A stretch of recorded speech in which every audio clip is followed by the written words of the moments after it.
Spiro served the meal himself, taking great care not to lose a single drop of gravy as he sliced the joint, underdone to perfection. He filled the 2 plates with the chunks of dripping meat. Gentlemen, bon appetit. I'm Edward October. The sound you hear is master of horror and real-life foodie Vincent Price, enjoying lamb armistan. This is the start of Octoberpod.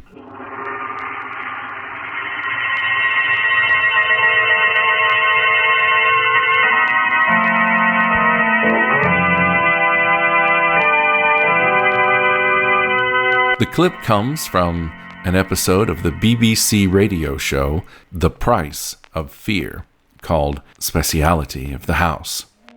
According to the website thesoundofvincentprice.com, 3 series of episodes were broadcast in 1973, 1975, and 1983. The article I'm referencing was written by Peter Fuller and is the most exhaustive rundown of the series I've ever seen, and is, of course, highly recommended. Price stars as himself. For most episodes, including all episodes from the 1983 series, Price merely serves as a horror host, either introducing the main story and wraparound narrations, or patiently listening to the story as it's recounted by an old friend or a stranger on a train. You get the idea. But the best episodes of the series involve Price as an actual participant in the events of the main story. And many of these stories revolve around Price's career as a horror icon. Several years ago, I was making a movie in Germany, and there was some sort of hold-up during shooting. A tiresome and boring state of affairs that happens all too often. And his real-life hobbies, collecting fine art, Renoir, Monet, Manet, Degas. Each in their turn glowed briefly down at us from the auctioneer's easel, to be knocked down with almost indecent haste. And gourmet food. Food, by the way, is something of a hobby of mine, and I never cease to wonder at the incredible results that can be achieved by a good chef with a few basic ingredients. A little meat, a few vegetables, a glass of wine, sprig of parsley, and voila. Speciality of the House, and again, I'm getting a lot of my information from the Peter Fuller article, is based upon a story that first appeared in a 1948 issue of Ellery Queen's Mystery Magazine. It involves Price, who is in London between films, meeting up with an old friend named Harry Lafler, who introduces Price to an unusual and secretive restaurant called Spiro's, which serves, on very rare occasions, usually after one of the restaurant's regular patrons goes missing, a dish called lamb armistan. You heard me mention the special, which unfortunately was not on tonight's menu. Well, what we've just eaten is as nothing when compared to the absolute delights of that special. Good Lord, what is it? I mean, nightingale's tongues, fillet of unicorn? Neither. It is lamb. Lamb? Oh, come on, you've got to be joking. If I were to give you in my own unstinted words my opinion of this dish, you would think me insane. That is how deeply the mere thought of it affects me. It is a select portion of the rarest sheep in existence. Lamb armistan. Armistan. A remote and almost unknown place on the border which separates Russia and Afghanistan. If you're familiar with the story of Hansel and Gretel, you can probably guess the dark secret behind this coveted dish. By the way, in the radio play, which I've been listening to for years, it sounds to me that the characters are saying Spiro, S-P-I-R-O, like former Vice President Spiro Agnew, and Armistan, A-R-M-I-S-T-A-N, as in like armistice. But in my research, these names appeared to be spelled Sbiro, S-B-I-R-R-O, and Amirstan, A-M-I-R-S-T-A-N. I haven't read the original story, so perhaps these are the spellings that appear in Ellery Queen's. or in the novelization of the series. Or maybe my rural Appalachian brain just has trouble deciphering British accents. But for the purposes of this show, I'm going to be using Spiro and Armistan. The story was later adapted for an episode of the 1980s revival of Alfred Hitchcock Presents, starring another icon of horror cinema, John Saxon. But there was something different in that dish, something that I had never tasted before. I'm getting to that. My special secret ingredient. Yes, the secret ingredient. What is it?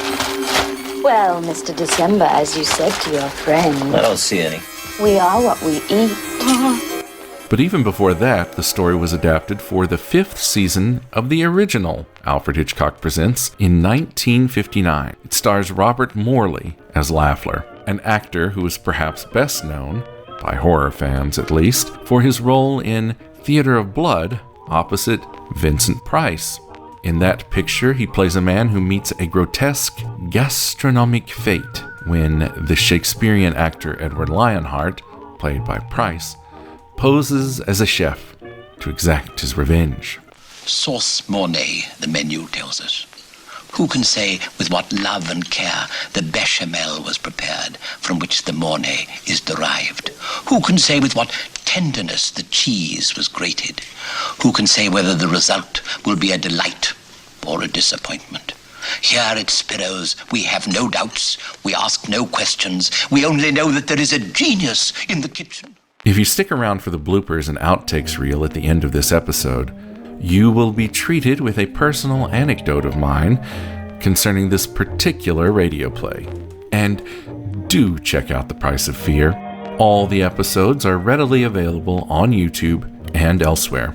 My other favorite episodes are Cat's Cradle, Come As You Are, The Man Who Hated Scenes, which also features Peter Cushing, An Eye for an Eye, and a found footage-y adaptation of A.M. Burridge's oft-retold story, The Waxwork. I switched it to my hotel dining room instead. The decor hideously modern, the food bad, the waiters rude, the place positively bulging with people. I wouldn't have had it any other way. Of course, there's plenty of horror stories to be told from the restaurant industry, and many of them are true.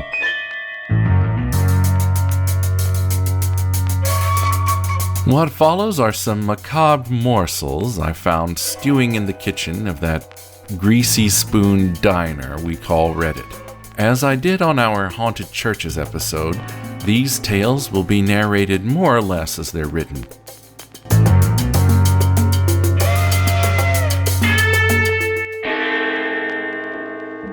It came from Reddit. Culinary Creeps. Narrated by Edward October, with Amber Jourdan, co-host of Witches Talking Tarot. Let's whet our appetites with some ghost stories. Reddit user Alron's Girl writes, I worked in a haunted restaurant for years. We even had paranormal investigators come in. But if there were no customers, we'd hear silverware clinking and hushed whispers. After the bar would close for the night, there were a few times when we saw someone walk by the window between the bar and dining room. One time, the waitress and I grabbed our meal from the kitchen and went to go sit behind the waitress station. There were a few tables situated directly in front of the waitress station. We sat our plates down and were chatting when someone knocked on the other side of the wall. The waitress immediately ran over to the table thinking a customer came in, and she went over apologizing for ignoring them. No one was there.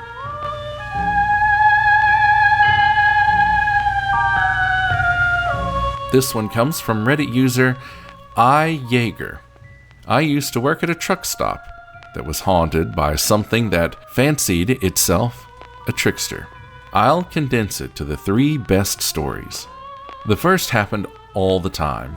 We'd do all of our prep in the back kitchen and we'd put water on to boil, ground beef to brown, that sort of stuff. We got in the habit of checking our burners a few minutes after we started because most of the time they'd somehow be turned to off. Secondly, this only happened one time, but I was dicing onions and see what looked like a man walk right by me. I asked him if he needed help, but he just turned and walked toward the dry storage. I followed him in, only to find the room empty.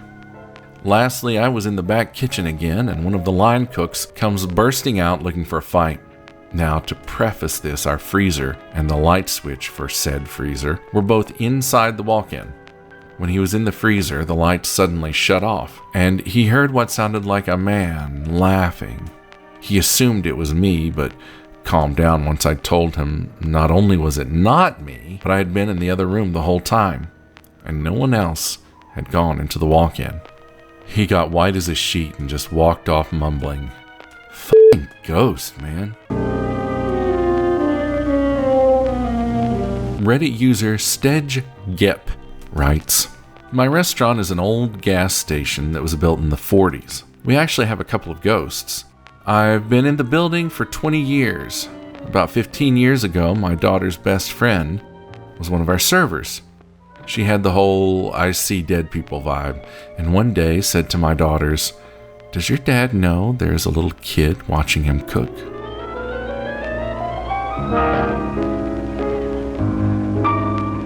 The way the kitchen is set up, at the end of the line there's a dry storage closet, and apparently this little wraith would just casually sit on the fryer oil boxes and watch the action down on the line. Over time, a few things became apparent. He didn't like other kids, and other kids could see him. Every kid that sat in our dining room would scream bloody murder. Secondly, he was afraid of the dark. There was a light bulb in the dry storage area that never went out. Burned for 20 years straight. I've never found a switch for that light, and never found a breaker that would shut it off."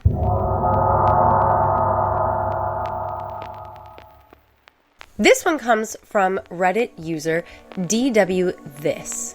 Once as a teenager, I was with friends and we stopped in at the Cork Street Tavern in Winchester, Virginia. Grew up near it, never been in before, and I was just going to use the bathroom. On my way towards the bathroom, I felt what seemed like someone sticking their foot out and trying to trip me. Thing is, no one was near me, customers or employees, and nothing at all on the floor or anything.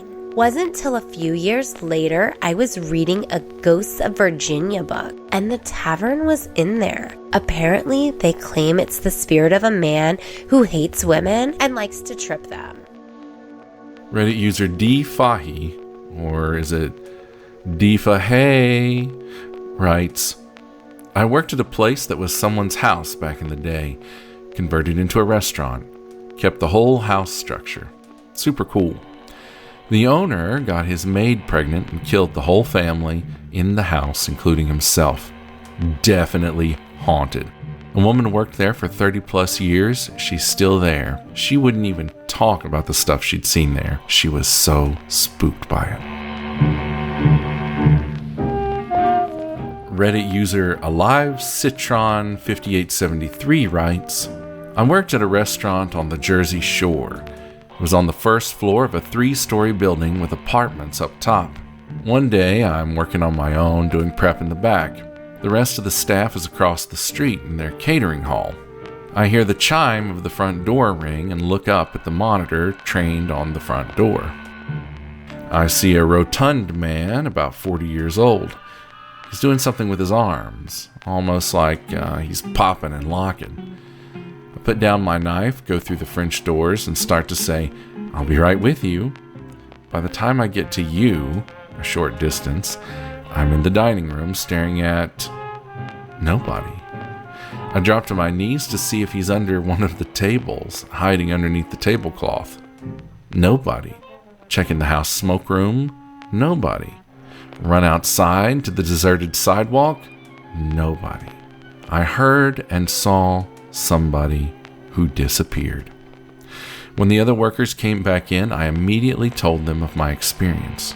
2 employees told me Oh, that's just the ghost of Ralph, who died upstairs. Was a disco king, apparently. Still likes to come visit, I guess. Here's a story from Reddit user Oh So Retro. We had a guest go into cardiac arrest during service, and they ended up dying in the dining room.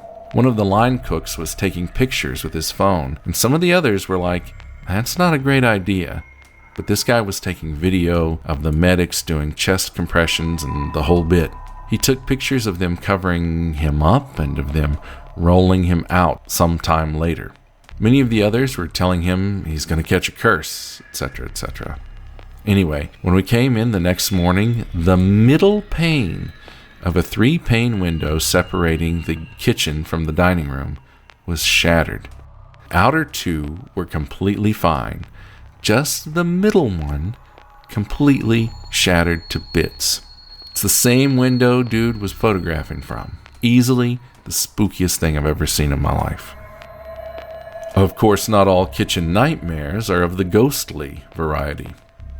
Here are some tales of horrifying injuries that restaurant staff have witnessed. Reddit user Sean Sucks shares his worst injury story. I put a 10-inch chef's knife through my left ring finger on a busy Saturday night. Cut down through the bone, severed the tendon. You're used to a certain amount of tension on your finger all the time that you don't really notice until it's gone. For a moment, I thought I'd cut my finger clean off. I had to take a deep breath and look down in the sink to make sure it wasn't just sitting there. I tried for a few minutes to wrap it up and get back to work, but quickly noticed my finger was just kinda flopping around and I could no longer bend it. I had to have surgery to reattach the tendon, but it was permanently shortened, and now my finger is just always kinda slightly bent. I can no longer straighten it all the way. I was in a bit of shock, I guess, because at first it didn't really hurt that much, just throbbed a lot. But when I got to the hospital and they told me to lay my hand on the table so they could examine it, and I really looked at it for the first time, I almost fell out of the chair I was in. -1 out of 10. Do not recommend. Somewhat Sentient Ape says, this one's kitchen adjacent. I worked as a busboy in a 2-story restaurant when I was 18. I'd let the bus tub stack up upstairs because I'd also prep, wash dishes, keep the salad bars stocked, etc. I was bringing it down to dish and hit my hand on a post and dropped the whole tub. A dish broke and a shard of it, about 1.5 inches long, shot directly into the tendon above my right kneecap. One of the servers pulled it out and put a Mickey Mouse Band-Aid on it. I finished the shift, but next morning I couldn't make my leg move. That was a weird sensation. 2 days later, it started working, and I went back to work. My dumbass probably should have had surgery. 31 years later, and I usually know when the weather's going to change, though. XX Snow Red XX writes, right, so I work graveyard shift in an all-night chip shop. So my worst story to this day is when this slag broke her boyfriend's hand in the bathroom door in back of the chip shop. We didn't know what happened till the fire brigade came, told us there weren't no fingers lying about in the bathroom or anything, so we're good to go clean up now, mate. Excuse me. So that was a fun night. Had to repaint the bathroom. And I will give me respects to bro, because when my boss watched on the cameras, he said he ain't hear no screaming, bloody murder or nothing. Because we ain't hear anything in the kitchen, just the bashing, that's all. This car smells funny, writes. Worst I've seen was a tall cook we had, who would always run to the walk-in to get product, having to turn a corner right by the fryers. I always got on him about it and tried to explain that the shoes are slip-resistant, not slip-proof. He was young and hard-headed, so he didn't listen. One night, goes flying around the corner and slips. He tries to catch his fall by grabbing the edge of the fryers and missed. Both arms went into the grease all the way down to the grates, halfway up his forearms, and we had to watch in horror as he screamed in agony and pulled his arms out. The skin bubbled and slid from his arms and hands.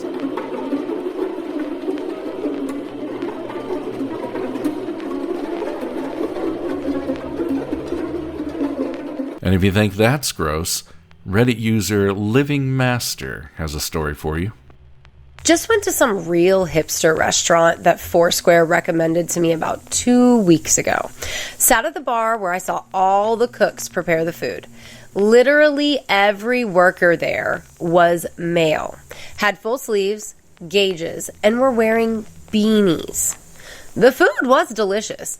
I ate every single bite of it. As I waited for my check, not one, but 2 cockroaches ran across the bar. At first I didn't notice, but the person I was sitting next to started stabbing the bar top with a knife, and I was like, what the fuck are you doing? Then I saw the roaches. One of them fell into my purse, and the other ran off towards the prep station. This also happened in front of 2 of the workers who simply laughed it off. They got 0 tip and then confronted me about it. I told them about the roaches and how they laughed about it instead of apologizing for it and comping something on the bill. They said that it wasn't their fault that roaches ran across, and since I already ate all my food, it didn't pose as a problem. So, not the right way to deal with that problem. Never returning there, and told all my friends to avoid that place as well. Fucking gross. Oh, and I ended up having to dump out my whole purse to make sure the other roach wasn't in there still. But it was. And I freaked out. Reddit user Wygan writes, we were at Lucille's Smokehouse Barbecue. We all got our food and started to eat. This girl took a few bites, then stopped. She started to get a weird look on her face. She reaches in her mouth and pulls out a razor blade. It was a blade with a hole at the top, probably used to cut the meat for the salad. She tells the waitress, then the manager comes over within 2 seconds. Asks for the blade so they can give it to corporate. Yeah, right. Comps her meal and gives her a new salad of the same type. She starts to flip out, saying that she hadn't eaten it. She's never been there since. This one comes from Reddit user Mr. 501. Showed up at a restaurant and ordered breakfast. Then saw a couple leaving, and the maitre d' chased them down the street and asked them not to leave just yet. This happened a few times until there was a small group of people milling around outside, giving each other what the fuck looks. Eventually, I overheard the maitre d' explaining, I'm really sorry. There's been a small problem in the kitchen, but the chef is just now on the phone to the Poisons and Information hotline, so we'll be able to tell you more in a second. In the meantime, a waitress told us they wouldn't be able to serve us, so we should go. Curious, we joined the throng of people now standing around outside. Eventually, the maitre d' addressed us as a group and said, I'm sorry to keep you all waiting here, but we just wanted to be sure about what has happened. The chef had set a large pot of water with caustic soda on the stove to boil in order to clean it. Unfortunately, our apprentice used the pot to poach your eggs. We've just checked with the Poisons and Information hotline, who told us that you will all probably be okay, because you would have started to show symptoms already had you been given a toxic dose. However, we need to inform you that should you display any of the following symptoms, you should seek medical attention immediately. Vomiting, diarrhea, loss of hearing, loss of sight, bleeding from the eyes, ears, mouth, or anus, or any lesions appearing on your skin. Thank you all very much, and I'm sorry for the inconvenience. They closed that restaurant down a month or so later. Too long didn't read. Restaurant poisons customers, tells them to watch out for anal bleeding. Of course, if you can survive the ghosts, the disfiguring injuries, and the food, you still might have to deal with creeps and psychos. But don't take my word for it. Listen to what Reddit user Alternative Peace 186 has to say. But first, a word of caution before we begin. These next few stories might be a little intense for some listeners. If you're sensitive to stories about stalkers or predator-like behavior, you may want to skip ahead to the intermission. I was a bartender. This guy came in with his sister, who was a regular.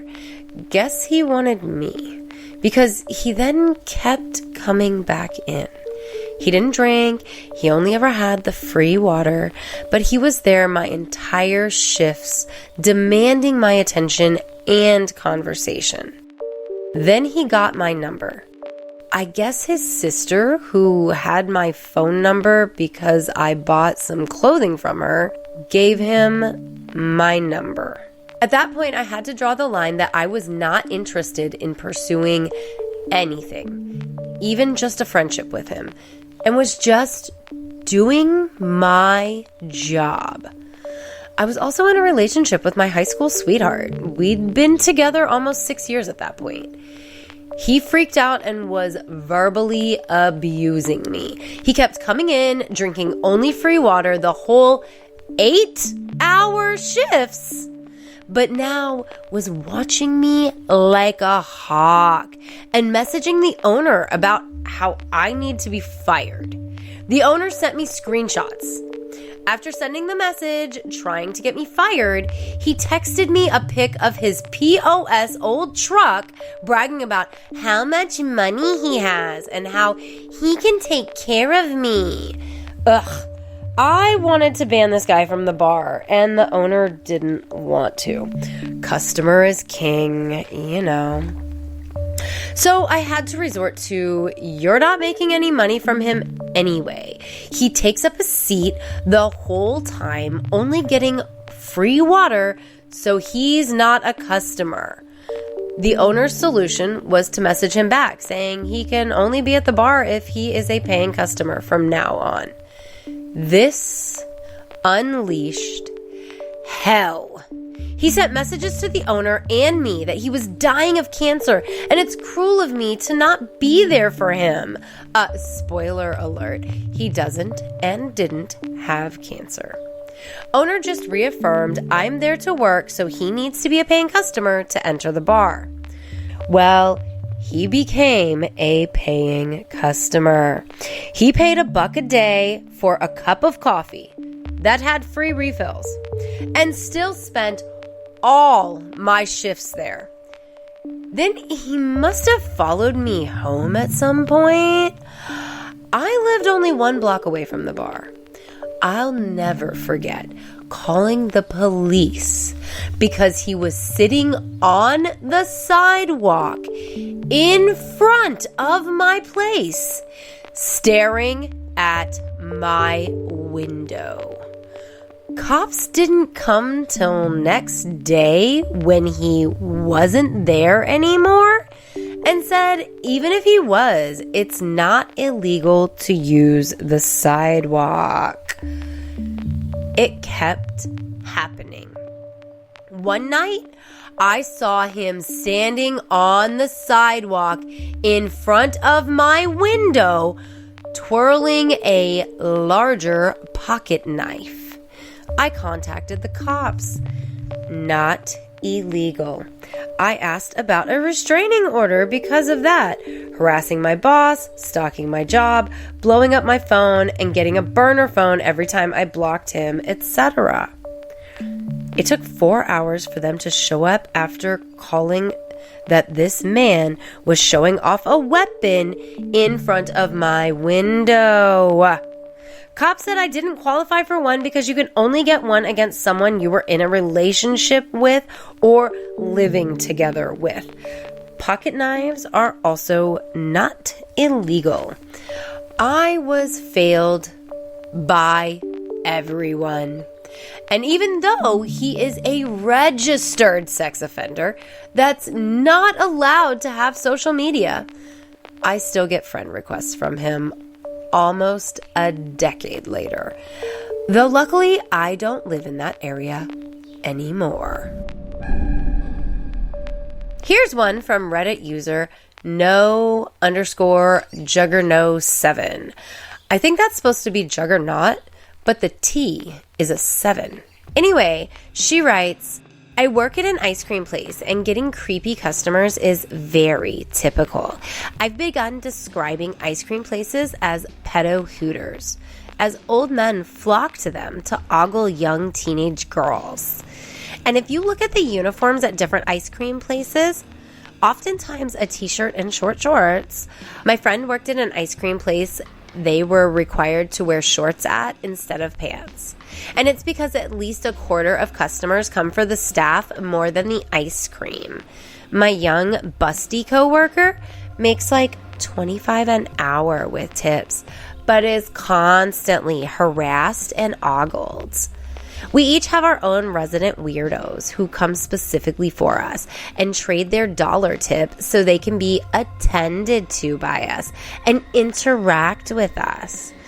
I don't know how many people have told that one coworker they can smell her, and she doesn't smell scented. They're just being creepy. And the expectation here is to generally tolerate it. When I worked in fast coffee, but without a drive-thru, it could be similar. Whenever some old man needs to touch my hand in the middle of paying, I get so grossed out. That would happen at the bakery I worked at too. Some people make you touch hands with them instead of just paying and taking the change. Specific creeps of history. Once I had a guy I literally didn't recognize, apparently a regular, but I was just back from college and didn't recognize him. He followed me into the parking lot during my break, apparently remembering me, and asked me where I'd been and if I was hiding from him. Genuinely, I didn't recognize him from before that morning's interaction and was super confused and uncomfortable. He said no matter, he still wanted me to read his work, and he handed me a tiny home-printed book of his poetry. Ugh. Ironically, I was an English and psych major, and it happened to be some of the worst writing I've ever read. Never saw him again, and still have that little book somewhere. An old regular from the restaurant industry by Reddit user Goldilocks 3.14. I like pie too. Sorry. I started waiting tables when I was 18 at a popular fast food chain, and soon enough I became acquainted with an older man named Tim. He's probably in his early to mid-60s and very obese. He would regularly come into the little diner that I worked at and was a regular prior to my employment there. The other younger females who worked in the restaurant didn't like to wait on him because he was kind of weird and had a creepy, overly excited / animated type of vibe. But I didn't mind because it was a guaranteed $5 to $10 every day. I was good at talking to people, good at putting up with bullshit, and I'm not someone to f*** with, so I happily entertained him in the family-friendly environment. The first thing he would do was make cartoons on the computer and excitedly give them to me or other servers. The other servers were uncomfortable with it, even though at this point it was very innocent. It was generic clip art that maybe had everyone's names written by each character. Still, some servers were uncomfortable enough that management had asked him to stop bringing them in. I could tell that making those cartoons made him happy. I just figured the guy was lonely, and there's nothing wrong with that. He started writing poems and short stories that had bad grammar and were so elementary they were almost painful. But he told me he just started to try it out, so I encouraged him, thinking he's lonely and needs a pastime. I had no problem with him writing little Hallmark card style poems and giving them to me. The slightly off-putting aspect to this was that all of the poems and stories had a general theme of love and family. Also, I think it was around this time that he started looking at my Facebook page regularly. He would occasionally Photoshop pictures of me from my Facebook page and put my face on a cartoon body or something like that. He also kind of started to obsess over the fact that I was a twin, and he became very interested in me and all of my sisters. He would write stories about the twins or the sisters, or make comic book style artwork about the twin superheroes. He even found a photo of my twin on Facebook somewhere and started using her face photoshopped on things too. After a year at my first serving job, I left for another serving job where I would be working weird or third shift kind of hours. I kind of thought that would be the end of Tim, but boy, was I wrong. He went out of his way to come at the weird hours and at the new place at least twice a week. I still maintained my fast food job, and he even started to visit me there at a place that people rarely come in and sit down to eat. Never once did I tell him my schedule. He would just drive by and see my car. Yes, you heard that right. The stories he would write became progressively more sexual and longer.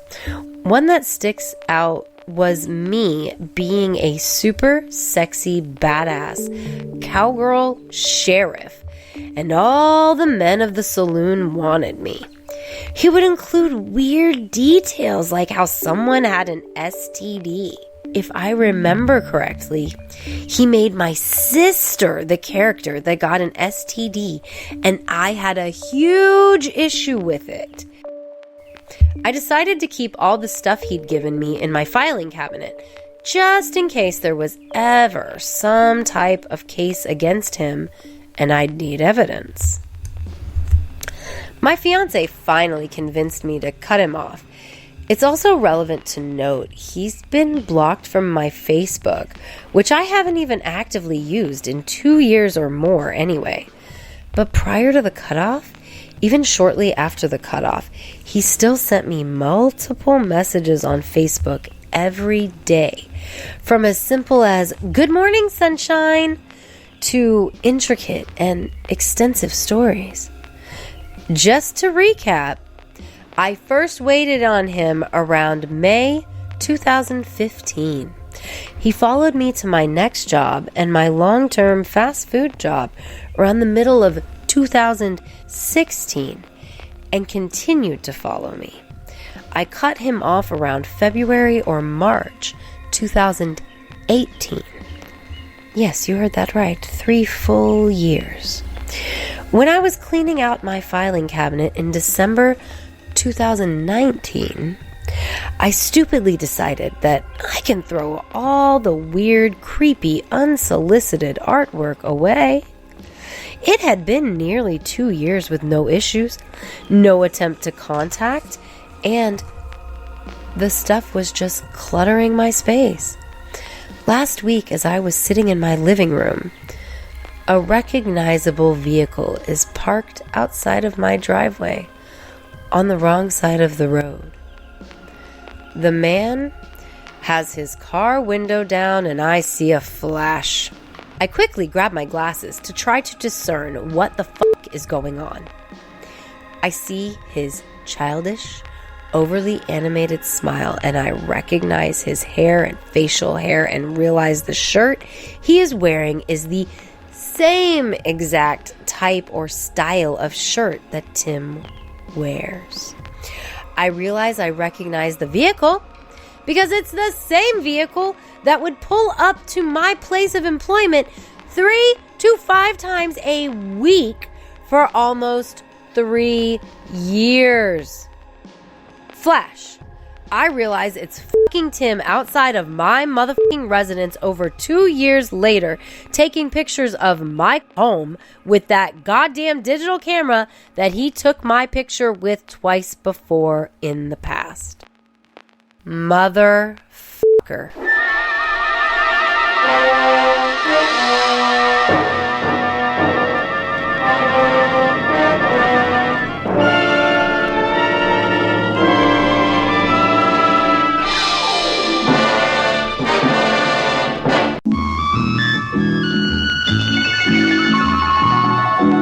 It's intermission time, folks.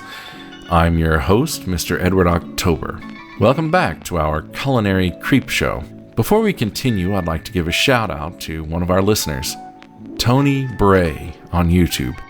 Tony is one of our most faithful listeners who almost always leaves a comment that brightens my day. Be a bold individualist. Be like Tony. If you like what you hear, tell us about it.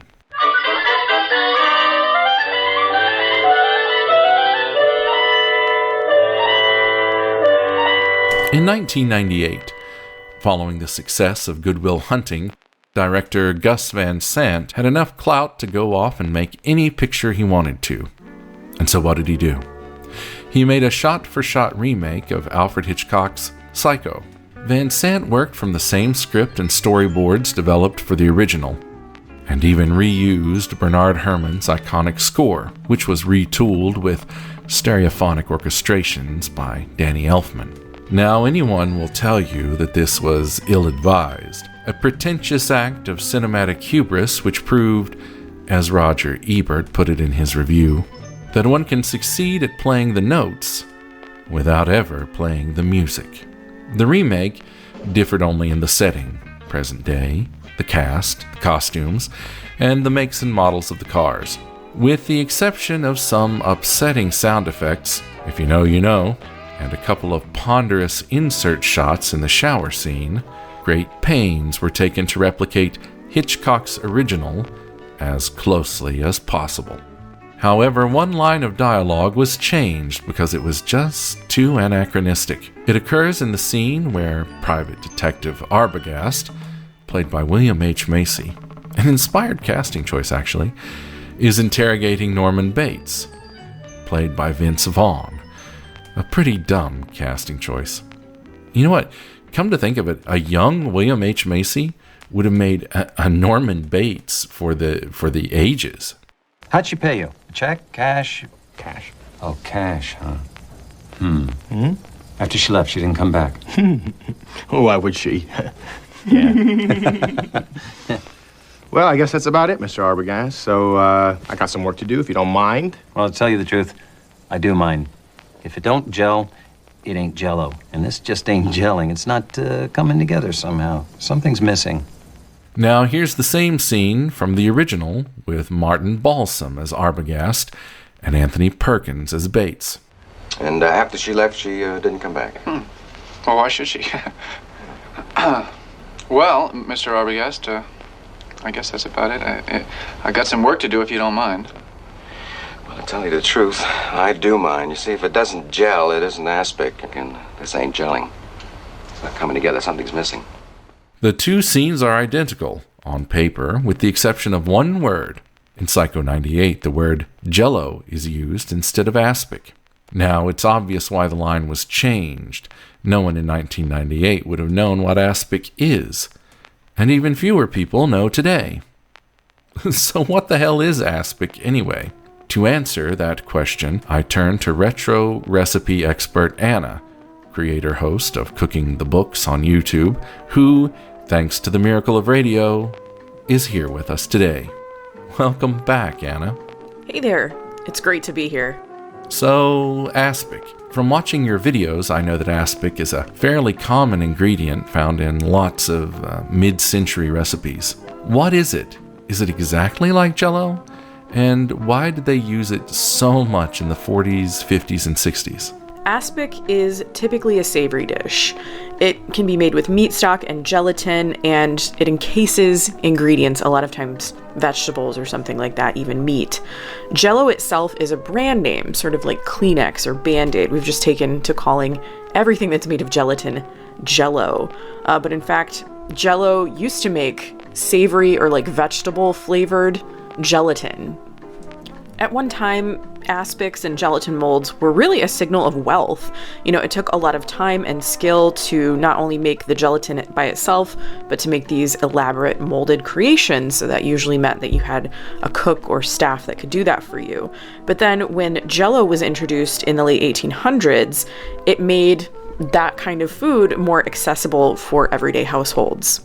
As for why we don't make or consume quite as many aspics or gelatin molds anymore, I think it really comes down to food trends and individual tastes. But in fact, that's really just for the US, because in other countries, food encased in gelatin is quite a bit more popular than it is here. Now, I've seen aspic used for some truly heinous recipes, like savory gelatin atrocities filled with fruit, mayonnaise, onions, and/or pickles, and more mayonnaise. This is, after all, a horror podcast, so tell us about the most horrifying retro recipes you've ever encountered. Now, I try to keep an open mind about all of the recipes that I encounter. You just don't know until you try it, right? But when I made a video to commemorate 10,000 subscribers to my channel, I made something called Ring Around Tuna Mold, and it just was not to my tastes. It's basically a creamy, gelatinized tuna salad mold. And I completely understand, that's for some people. It wasn't for me. That's what I like to say. If I don't like something, it's just not for me. I also recall coming across a recipe for liver in raisin sauce. I like raisins. I don't like liver, and I don't think I would especially like those two things together. Early on in my channel, I tried a recipe for something called deviled luncheon special, and if I'm recalling correctly, it was like a frozen toaster waffle that you topped with a mixture of cream of chicken soup, deviled ham, and hard-cooked eggs. I think that was pretty much everything that was in there. I didn't really care for that one too much either. There are lots of recipes in old cookbooks that are engineered towards stretching ingredients or making do with ingredients that are readily available to you when other ingredients, like fresh produce, meat, dairy, eggs, are hard to find due to wartime rationing or Depression-era scarcity. As we all know, the price of eggs has gone up and there are fewer of them on the shelves. In the news, we hear every day that we can soon expect to see more and more empty shelves in the grocery store. Now, with that in mind, do you see any of these old ingredient stretching recipes making a 21st century comeback? I could absolutely see some of these ingredient stretching recipes making a huge comeback. In fact, I think some of them never really went away. We're always trying to think of ways to stretch our food budget, especially with meat, I think. Ground meat is a great way to do that because you can mix it with other things. And one recipe that comes to mind is porcupine meatballs. That's a recipe I made a very long time ago on my channel. But basically, it's meatballs that are mixed with rice and cooked. So, that meat goes a little bit further and the little bits of rice kind of stick out of the meatballs. That's why they're called porcupine meatballs. Another recipe that comes to mind here is wacky cake. Maybe you've heard of it. It's a cake that you make with no eggs, no milk, and no butter. It's vegetable oil, vinegar, and baking soda, and that causes a reaction in the cake to make it delicious and light. And it's a very good recipe. I still make this one myself, and it is vegan also. It's like accidentally vegan. Egg prices have been a big topic of discussion as of late. They aren't as inexpensive as they once were, but there are some substitutions you can make if you are baking, especially. Some of my favorites include applesauce. Canned pumpkin is a good one. It depends, of course, on the flavor of whatever it is that you're baking. I also like to use flaxseed. I have a video on my channel for peanut butter cookies that are egg-free, and that utilizes flaxseed. Well, hopefully there'll be no shortage of Halloween candy this year. Speaking of Halloween, your first appearance on Octoberpod was in our Halloween potluck. You made a ghost cake with flaming eyes based on a vintage recipe in Octoberpod's first, and to date only, cooking segment. Do you have any favorite vintage Halloween recipes or know of any old school Halloween party ideas that you wish would make a comeback?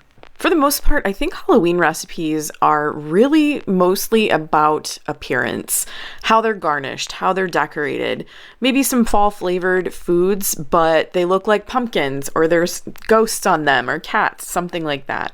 Last Halloween, I made some stuffed peppers using orange bell peppers, and I carved little jack-o'-lantern faces in them, and they were just adorable.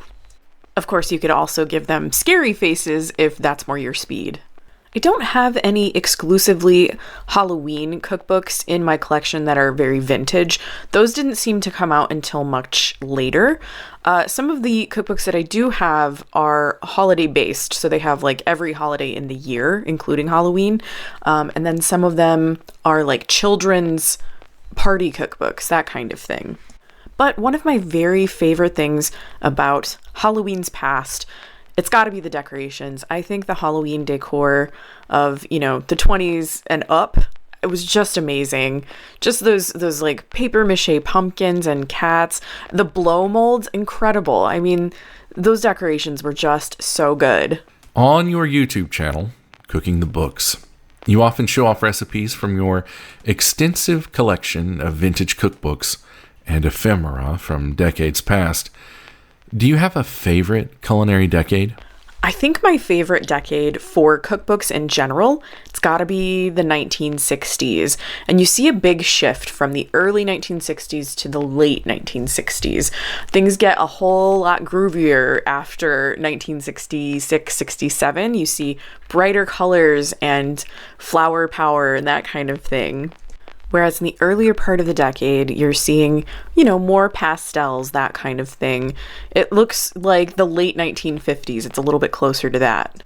I wouldn't say that I have a least favorite decade when it comes to cookbooks, but often people do ask me to cook recipes from the Great Depression. I don't really have anything against that time period, and I do own cookbooks from that time period. But the design of the books is it's like a lot more fun when you get to the 50s, 60s, 70s. So I tend to lean more toward that time period. I can't say that there's a singular decade that has the best food and the best recipes, because in each decade there are winners and there are duds, for sure. I mean, I've seen a whole range of things.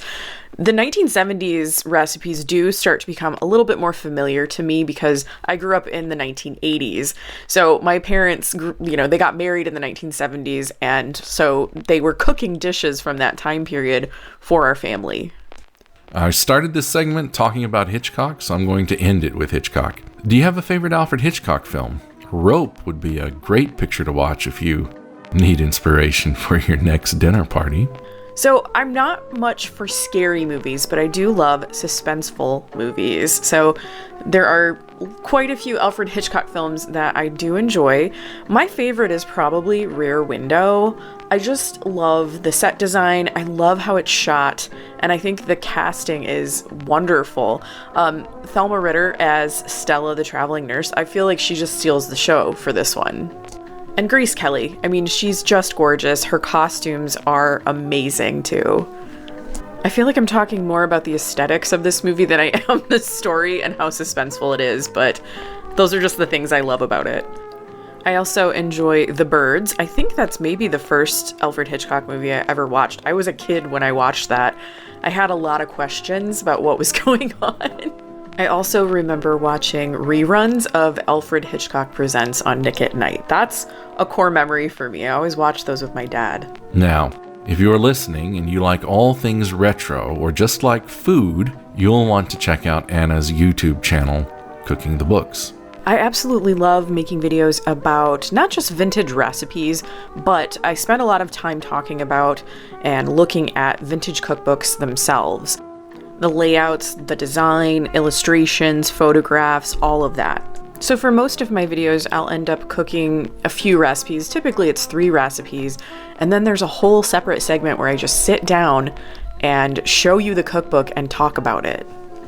I've collected vintage cookbooks for over 30 years at this point, and it's always been about more than the food for me. I mean, yes, of course the recipes are important, but I think the cookbook itself and how it looks is just as important to me. You can find me over on YouTube. My channel is called Cooking the Books. I'm also on Instagram at _cookingthebooks_. I had to get creative with that one because someone else has the name Cooking the Books. And I'm also on Patreon, so if you decide you really like my regular YouTube channel, you can go to my Patreon, and for a mere $5 a month, you can get additional content. Folks, we've been speaking with Anna, creator-host of Cooking the Books on YouTube. Thanks for being with us today. Thank you for having me. This was a lot of fun.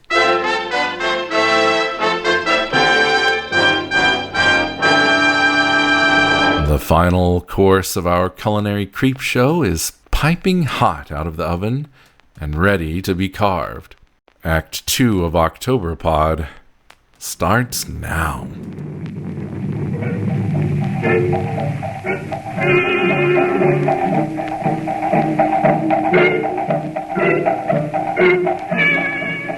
Captain Murderer by Charles Dickens. From the September 8, 1860 edition of the publication All the Year Round. Narrated by Edward October. If we all knew in our own minds, I suspect we should find our nurses responsible for most of the dark corners we are forced to go back to against our wills. The first diabolical character who intruded himself on my peaceful youth was a certain Captain Murderer.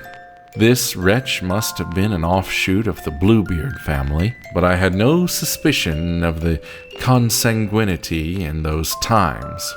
His warning name would seem to have awakened no general prejudice against him, for he was admitted into the best society and possessed immense wealth.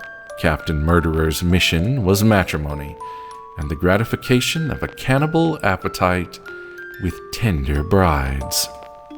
On his marriage morning, he always caused both sides of the way to church to be planted with curious flowers, and when his bride said, "Dear Captain Murderer, I never saw flowers like these before.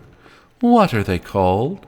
"They are called garnish for the house lamb," and laughed at his ferocious practical joke in a horrid manner, disquieting the minds of the noble bridal company with a very sharp show of teeth, then displayed for the first time.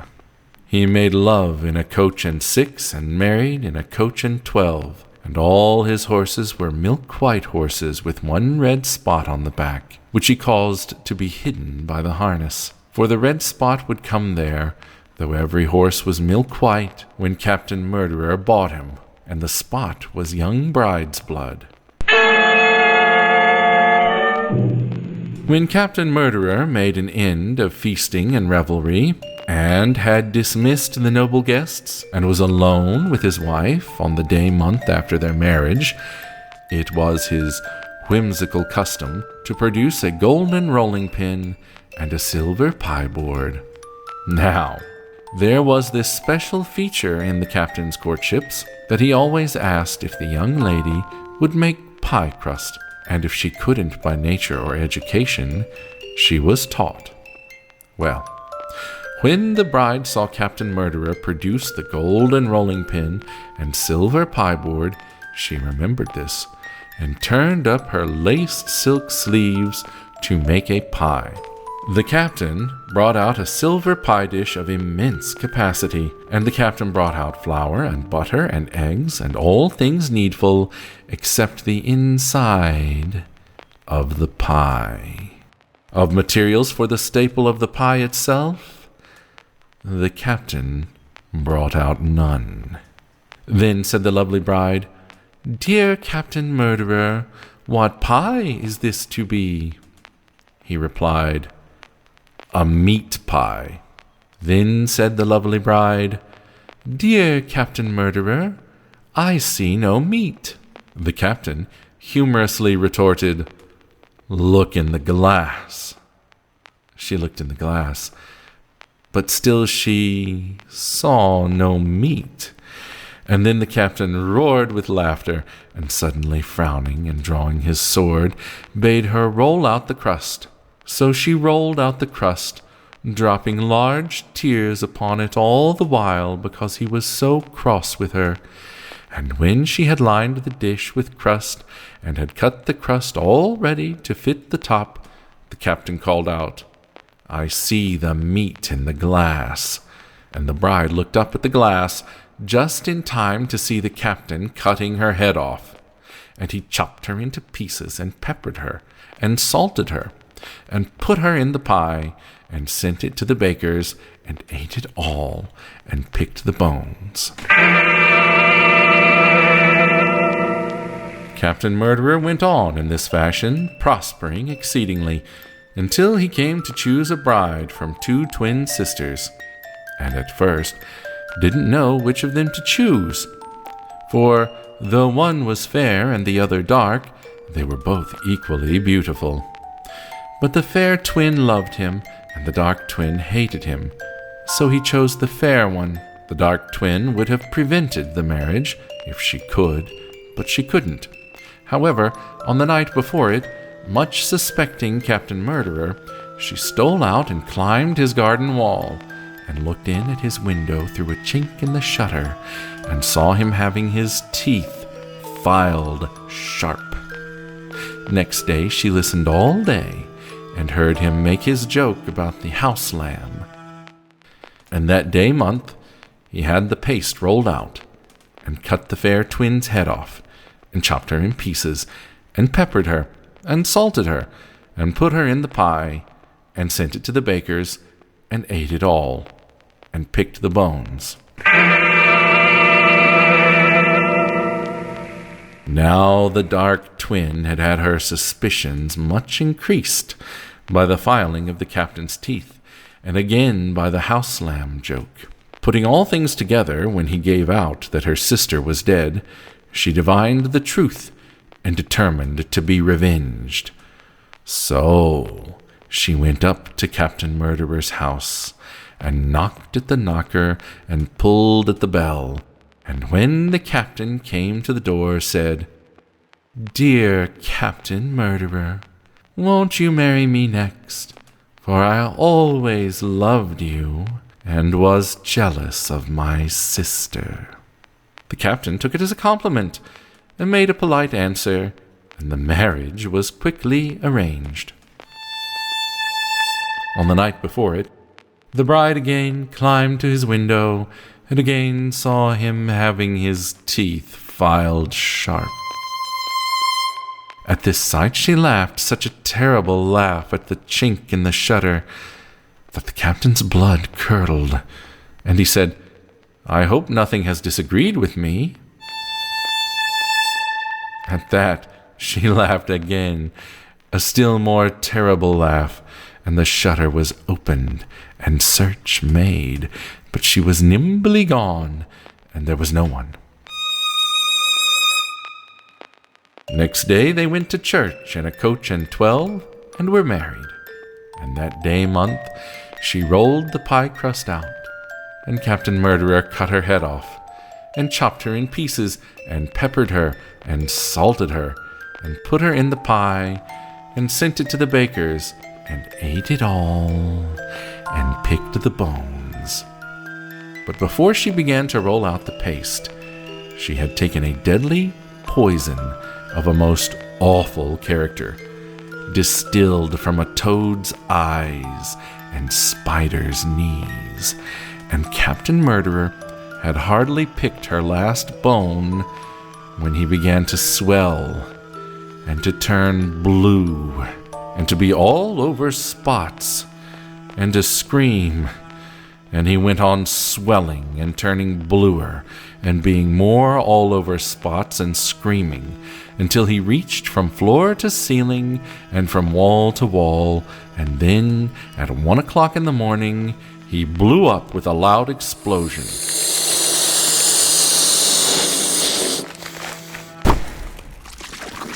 At the sound of it, all the milk-white horses in the stables broke their halters and went mad. And then they galloped over everybody in Captain Murderer's house, beginning with the family blacksmith who had filed his teeth, until the whole were dead, and then they galloped away.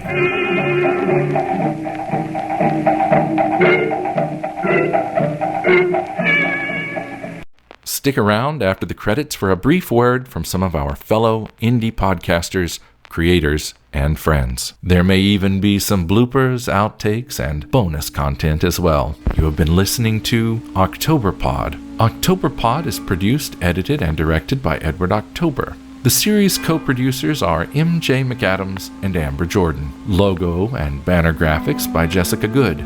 Edward October character design by Nick Calavera. Select still photography courtesy of Unsplash.com. Select music cues by Dr. Dreamchip and various other stock music and sound effects courtesy of freesound.org. Music from Bigfoot Apocalypse and Thorax, theme from Octoberpod, composed by Nico Vitesi. All other images, music, and FX cues, except where noted, are sourced from within the public domain. Follow us on YouTube at Octoberpod Home Video, on Instagram, and the app I still call Twitter at Octoberpod VHS, and on TikTok and Blue Sky at Octoberpod. Or find us and all of our links on the World Wide Web at octoberpodvhs.com. For business inquiries or story submissions, email octoberpod@gmail.com. If you enjoyed this program, we'd be very pleased if you told your friends about us. And while you're at it, write us a 5-star or equivalent review wherever you're listening. The man who spoke to you was Mr. Edward October.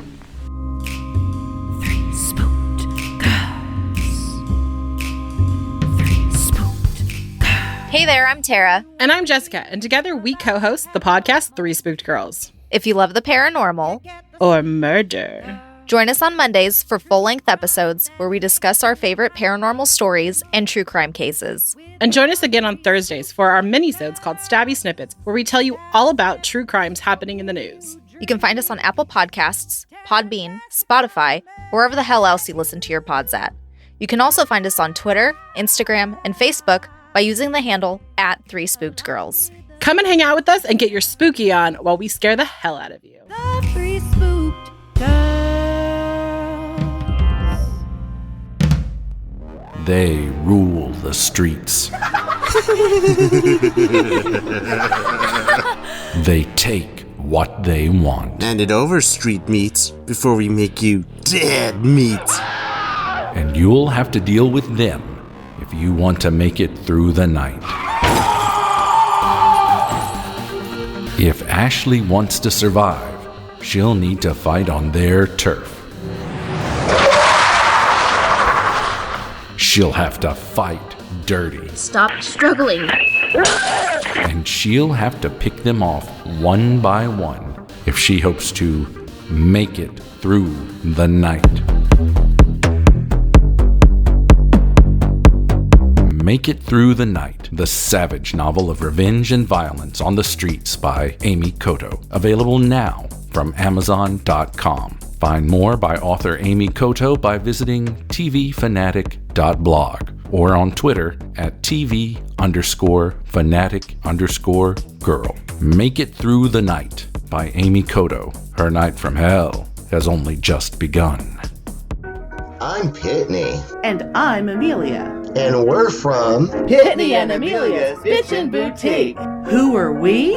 Why, we're your new best friends, of course. Pull up a seat and listen in to what we think about people, places, and things.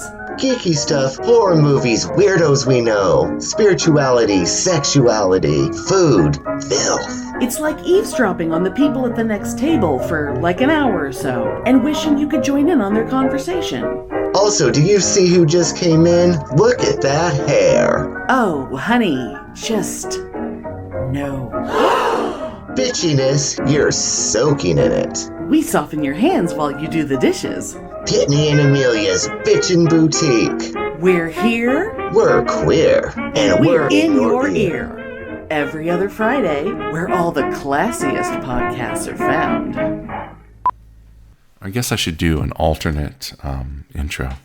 So, if we start with this, I will say, I'm Edward October. The sound you hear is a dinner party. The sound you hear is a dinner party at one of The sound you hear is a dinner party at one of London's plushier night spots. The sound you hear is a dinner party being held at one of London's most exclusive restaurants. This is the start of Octoberpod.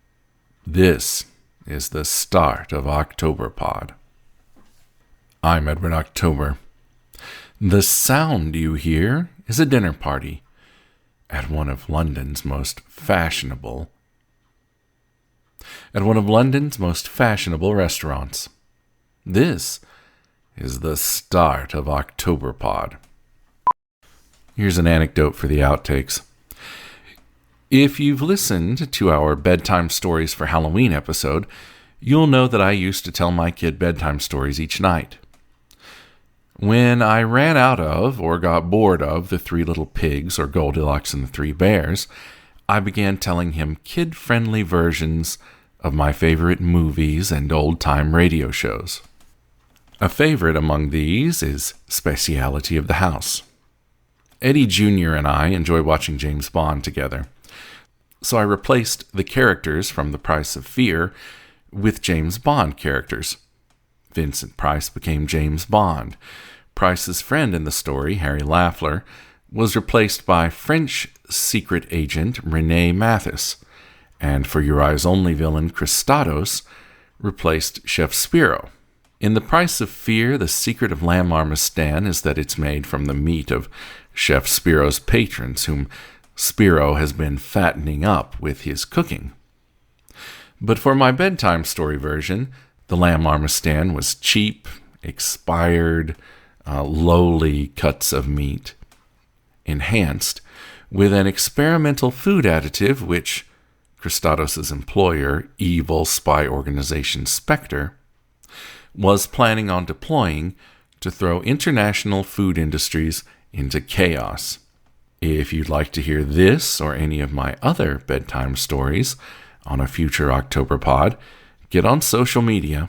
I'm most active on Twitter and Blue Sky, or in the comments on YouTube, and demand it. This one comes from Reddit user DW This. Once, as a teenager, I was friends... Oh, God, okay. Remember how I was like, my brain will autocorrect? My brain did not autocorrect that. I mean, it did, but then I saw that it said, I was with friends. I'm ridiculous. I'm not sending that. I'm not. Maybe I am. Okay. Let's try this again. I guess that's a genuine blooper for a blooper reel. XX Snow Red XX writes, Right, so I work graveyard shift at an all-night chip shop, so my worst story to this day is when this slag broke her boyfriend's hand in the bathroom door. We didn't know what happened till the fire brigade came and told us there weren't no fingers lying about in the bathroom or anything, so you're good to go clean up now, mate. Excuse me. So that was a fun night. I had to repaint the bathroom, but I will give me respects to bruv, because when my boss watched on the cameras, he said he ain't hear no screaming, bloody murder or nothing, just the bashing, that's all.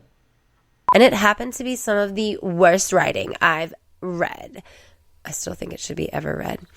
I used to work at a truck stop that was haunted by something that fancied itself a trickster. Fuck that line. So for two reasons, one, inflection, and two, my dog barked in the middle of the end there. I'm going to start from the middle over. On my way towards the bathroom, I felt what seemed like someone sticking their foot out and trying to trip me. Thing is, no one was near me, customers or employees, and nothing at all on the floor or anything. Wasn't until a few years later I was reading a Ghosts of Virginia book, and the tavern was in there. Apparently, they claim it's the spirit of a man who hates women and likes to trip them. I wonder, should I be like reading these as characters? We'll see how this goes to the next one. This one comes from Reddit user 444Bry. 444Bry. We're attached to a convenience store and have a heavy sliding metal gate. One night it just slowly came down out of nowhere. As I said, it's heavy, and it came down in literal slow motion on its own. After those two events, I was pretty convinced we had a ghost. After that event, I was pretty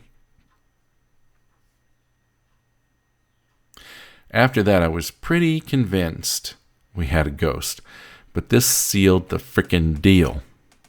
I was serving a teenage couple when they called me over and asked me if we had a ghost at the restaurant. The girl was mortified, and the boy thought it was hilarious. A cup full of liquid slid across the table. I confirmed this, and I personally... Bloop. The girl was plain freaked out, telling me to stop. Meanwhile, the girl was plain freaked out. The girl was plain freaked out, thinking I was playing a prank on her and telling me to stop. Meanwhile, her boyfriend was in stitches. There was a manager before I worked there that unfortunately passed away in his 30s, as well as a little girl, sadly, overdosing on her parents' drugs in the parking lot while they slept a few years ago. Not sure who's messing with us, but it seems like they're a silly little guy.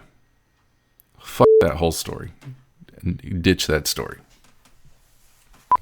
Never once did I tell him my schedule. He would just drive by and see my car. Let's do that again, because that's real fucking creepy, yo. My boss used to work at a restaurant that used to be the power station. That used to be both the power station and morgue for event. Fuck it. Scratch the whole thing. No one was there is the last of this story.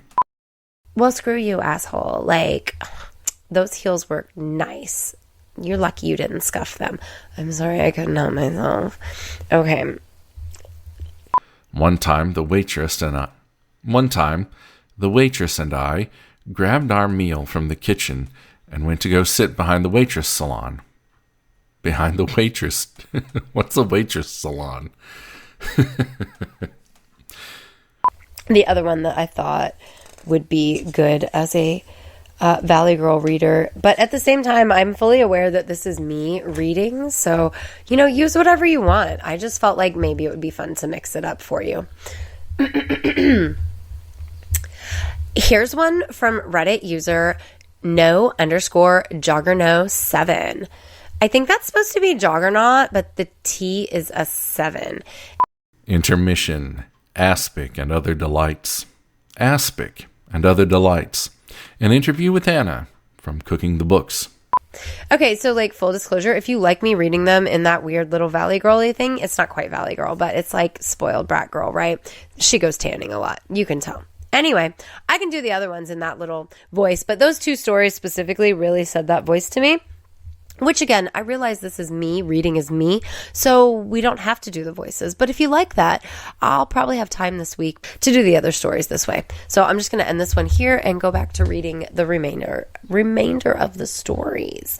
Oh, but also, full disclosure, super creepy. That whole thing where people, purposefully touch you, it goes both ways. When I was actually pregnant with my middle daughter, this guy at Fazoli's used to, put his hand over the top of my hand as he took my cash out of my hand when I would go get lunch there, because my office Max that I worked at shared a parking lot with that Fazoli's, and this kid was younger than me, and I don't know if he was into pregnant girls or what, but it was fucking weird, and I stopped getting Fazoli's after that, and my poor kid just had to eat Michelina's frozen meals.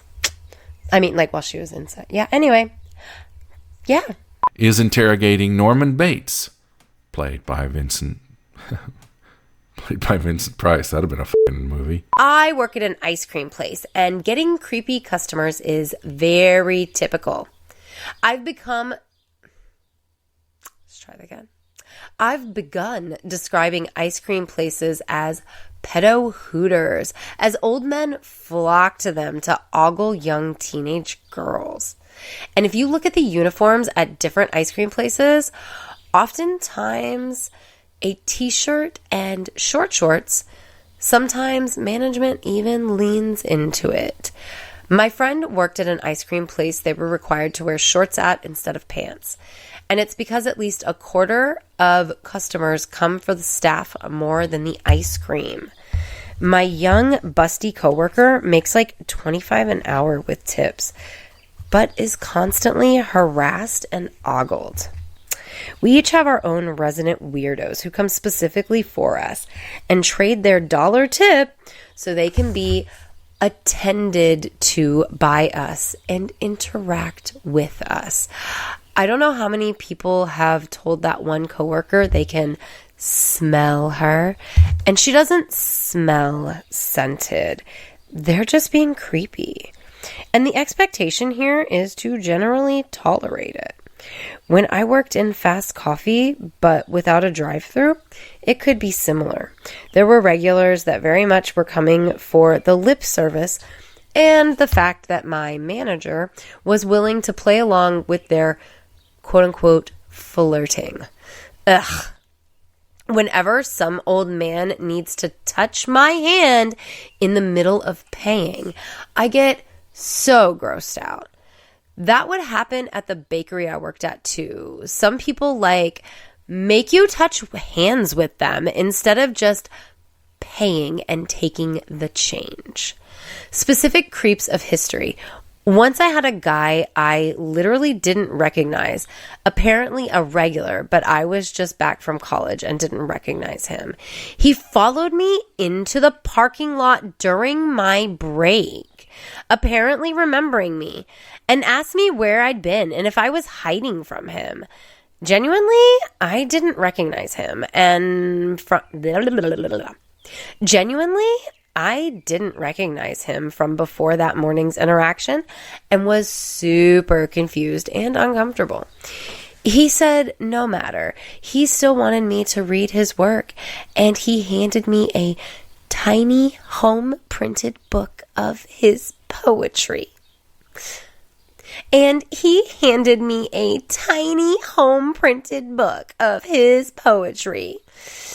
Ironically, I was an English and psych major, and it happened to be some of the worst writing I've ever read. Never saw him again, and still have that little book somewhere. Okay, so I'm gonna do 2 of these in what I hope is Valley Girl. Actually, you know what? I'm gonna work on my Valley Girl while this is not recording. And then, so I got more recordings coming for you. Don't worry. Now here is an intermission alternate outro. The waiter is coming around to take your dessert orders now. Why not order a slice of cheesecake and a cappuccino? Because Act 2 of our Culinary Creeps... Why not order a slice of cheesecake and a cappuccino? Because Act 2 of our Culinary Creepshow starts now. Dun dun. That shit sounds up. Also, how the can you not get a restraining order against someone who's harassing you if you were never in a relationship with them? That's stupid. I think those cops lied to her. Anywho. Okay, I am ready for, being my little Valley Girl self. My dad hated it when I talked this way. He very much tried to, make sure I stopped saying and let me tell you, that didn't work. This one comes from Reddit user DW This. Once, as a teenager, I was friends... God damn, what is with that line? I can't do it. What the fuck? Sorry, Ed. This one comes from Reddit user DW This. Maybe a explosion pop sound effect.